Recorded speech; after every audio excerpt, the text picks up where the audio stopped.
କ'ଣ ଆପଣ ଜାଣିଛନ୍ତି କି କେଉଁ ମାଂସ ଖାଇଲେ ମଣିଷ ସବୁବେଳେ ସୁସ୍ଥ ରହିଥାଏ? ତେବେ ଚାଲନ୍ତୁ ଆଜିର ଏହି ଭିଡ଼ିଓରେ କେଉଁ ମାଂସ ଖାଇବା ଦ୍ୱାରା ମନୁଷ୍ୟ ସୁସ୍ଥ ଅନୁଭବ କରିଥାଏ ତାହା ସମ୍ପର୍କରେ ଜାଣିବା। ଆପଣଙ୍କ ପାଇଁ ଆଜିର ପ୍ରଶ୍ନ, କେଉଁ ପରିବାରେ ଆଇରନ୍ର ମାତ୍ରା ସବୁଠାରୁ ଅଧିକ ରହିଥାଏ? ଆପଣଙ୍କ ଅପସନ୍ ଗୁଡ଼ିକ ହେଲା ଅପସନ୍ ଏ ଆଳୁ, ବି ସଜନା, ସି ପାଳକ, ଡି ଭେଣ୍ଡି।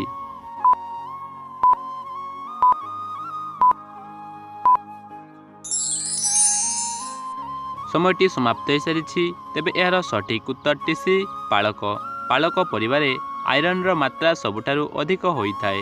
ଚାଲନ୍ତୁ ଦେଖିନେବା ପରବର୍ତ୍ତୀ ପ୍ରଶ୍ନ। ସବୁଠାରୁ ଅଧିକ ପାଣି କେଉଁ ଦେଶ ପାଖରେ ଅଛି? ଆପଣଙ୍କର ଅପସନ୍ ଗୁଡ଼ିକ ହେଲା ଅପସନ୍ ଏ ପାକିସ୍ତାନ, ବି England, C Bharat, D Brazil.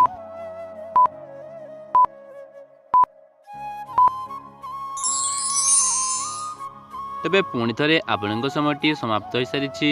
ତେବେ ଏହାର ସଠିକ୍ ଉତ୍ତରଟି ଡି ବ୍ରାଜିଲ। ସବୁଠାରୁ ଅଧିକ ପାଣି ବ୍ରାଜିଲ ଦେଶ ପାଖରେ ଅଛି। ତେବେ ଚାଲନ୍ତୁ ଦେଖିବା ପରବର୍ତ୍ତୀ ପ୍ରଶ୍ନ। କଦଳୀ କେଉଁ ଦେଶର ରାଷ୍ଟ୍ରୀୟ ଫଳ ଅଟେ? ଆପଣଙ୍କର ଅପସନ୍ ଗୁଡ଼ିକ ହେଲା option A Italy, B Cambodia, C ରୁଷ, ଡି ଜର୍ମାନୀ।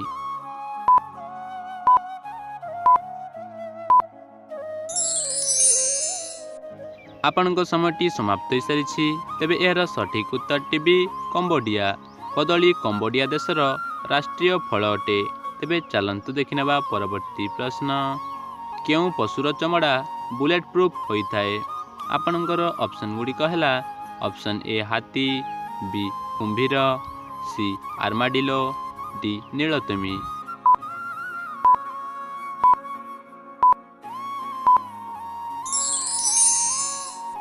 ସମୟଟି ସମାପ୍ତ ହୋଇସାରିଛି। ତେବେ ଏହାର ସଠିକ୍ ଉତ୍ତରଟି ସି ଆର୍ମାଡିଲୋ।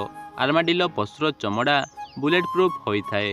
ତେବେ ଚାଲନ୍ତୁ ଦେଖିନେବା ପରବର୍ତ୍ତୀ ପ୍ରଶ୍ନ। ଉଡ଼ାଜାହାଜ ଗୋଟିଏ ଘଣ୍ଟାରେ କେତେ କିଲୋମିଟର ପର୍ଯ୍ୟନ୍ତ ଉଡ଼ିପାରେ? ଆପଣଙ୍କର ଅପସନ୍ ଗୁଡ଼ିକ ହେଲା ଅପସନ୍ ଏ 800, ବି 600, ସି 900, ଡି 400।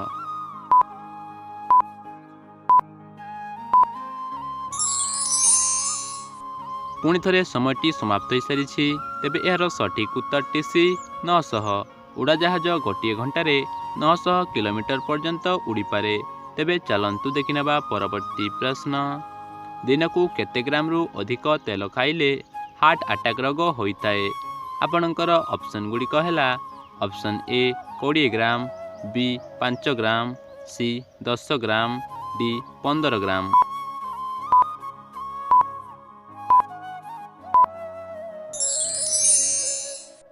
ସମୟଟି ସମାପ୍ତ ହୋଇସାରିଛି। ତେବେ ଏହାର ସଠିକ୍ ଉତ୍ତରଟି ଏ 20 ଗ୍ରାମ। ଦିନକୁ 20 ଗ୍ରାମରୁ ଅଧିକ ତେଲ ଖାଇଲେ ହାର୍ଟ ଆଟାକ୍ ରୋଗ ହେବାର ଆଶଙ୍କା ରହିଥାଏ। ତେବେ ଚାଲନ୍ତୁ ଦେଖିନେବା ପରବର୍ତ୍ତୀ ପ୍ରଶ୍ନ। ନାରଦଙ୍କର ପିତାଙ୍କର ନାମ କ'ଣ? ଆପଣଙ୍କର ଅପସନ୍ ଗୁଡ଼ିକ ହେଲା option A Agasti, B Vishnu, C Brahma, D Shankar.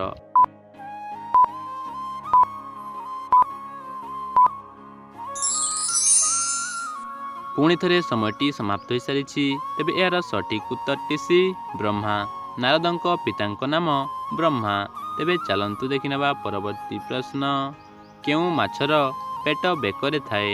ଆପଣଙ୍କର ଅପସନ୍ ଗୁଡ଼ିକ ହେଲା ଅପସନ୍ ଏ କଉ, ବି ତିମି, ସି ଭାକୁର, ଡି ଶିଙ୍ଗା।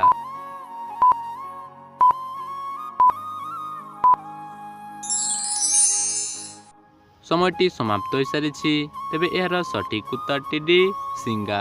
ଶିଙ୍ଗା ମାଛର ପେଟ ବେକରେ ରହିଥାଏ। ତେବେ ଚାଲନ୍ତୁ ଦେଖିନେବା ପରବର୍ତ୍ତୀ ପ୍ରଶ୍ନ।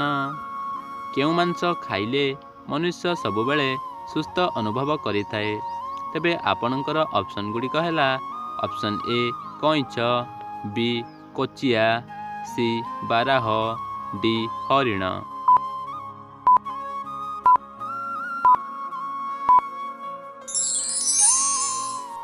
ଆପଣଙ୍କର 5 ସେକେଣ୍ଡର ସମୟ ଅବଧି ସମାପ୍ତ ହୋଇସାରିଛି।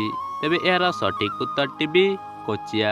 କୋଚିଆ ମାଂସ ଖାଇଲେ ମନୁଷ୍ୟ ସବୁବେଳେ ସୁସ୍ଥ ଅନୁଭବ କରିଥାଏ। ତେବେ ଆଜିର ଅନ୍ତିମ ପ୍ରଶ୍ନଟି ଆପଣଙ୍କ ପାଇଁ ରହିଲା। ବର୍ତ୍ତମାନ ତୁମ ଅଞ୍ଚଳରେ ବିଜେଡ଼ି ଦଳର ବିଧାୟକଙ୍କ ନାମ କ'ଣ? ତେବେ ଆପଣଙ୍କର ଅପସନ୍ ଗୁଡ଼ିକ ହେଲା option A Pandian, B Saroj Pradhan, C Pradeep Amat, D Jitu Mishra.